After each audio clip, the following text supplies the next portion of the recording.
forgot to start recording the meeting, so I apologize. So this lecture is going to pick up right here at pharmacokinetics. I apologize. I completely forgot to start recording this thing.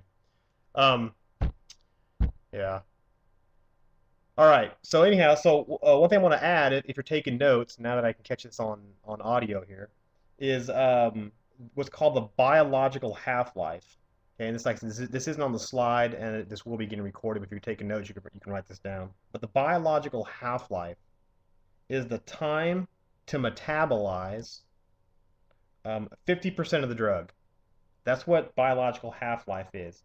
Is the time to metabolize 50% of the drug.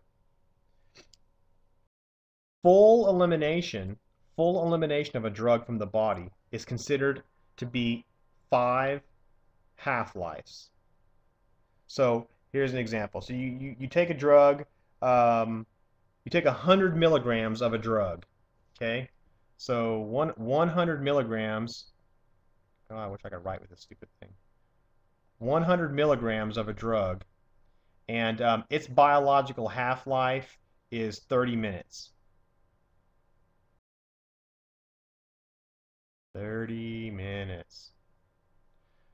So what we're saying here is in 30 minutes, 50 milligrams of that drug is still in the bloodstream. So if you gave 100 milligrams to get a therapeutic response, and its biological half-life is 30 minutes, so in 30 minutes, you give another 100 milligrams, that patient will now have 150 milligrams in their bloodstream. Okay? Every 30 minutes, it will lose another half. So 30 minutes, 100 milligrams. 30 minutes, you've got 50 milligrams. In an hour, they'll have 25 milligrams. In an hour and a half, they'll have 12.5 milligrams, and so on and so on and so on. So after 5 half-lives, after it halves itself 5 times, that drug is considered fully eliminated from the body.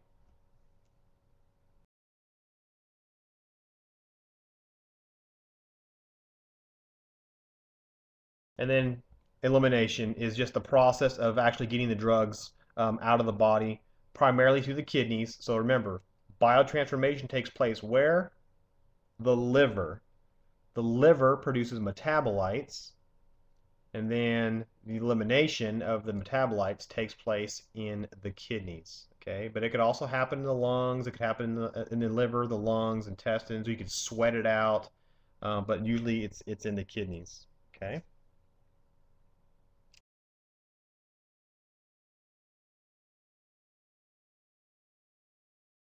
All right, the routes of administration, inhalation, or excuse me, ingestion, inhalation, dermal or topical, injection, be it intravenously, intramuscularly, intraosseously, subcutaneously. These are all ways of actually starting the pharmacokinetics of a medication. The parenteral, getting back to the vocabulary, parenteral means any other route besides the GI tract. Okay, any other route besides the GI tract is called parenteral. Okay, enteral, E-N-T-E-R-L, enteral is ingestion. This is via the there's your enteral out there, via the GI tract. So parenteral is anything other than GI.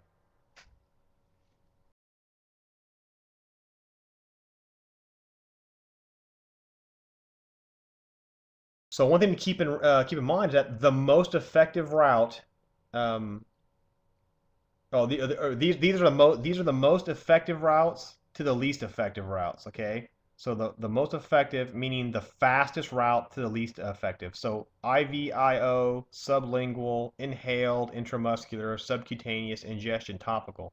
Now something else to remember is that the fastest is also the most dangerous.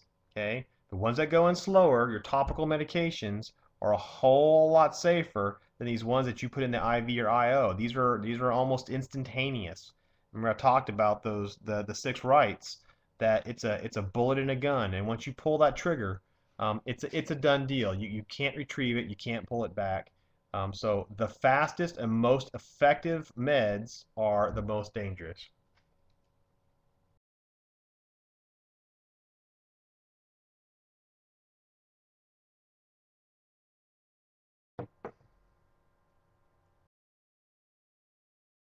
I got Dan typing a question here, and then we'll take a. Well, okay, so Dan asked then why nitro paste? Nitro paste is a much slower onset drug. It's not nearly as fast as nitro pills. Um, it's longer lasting.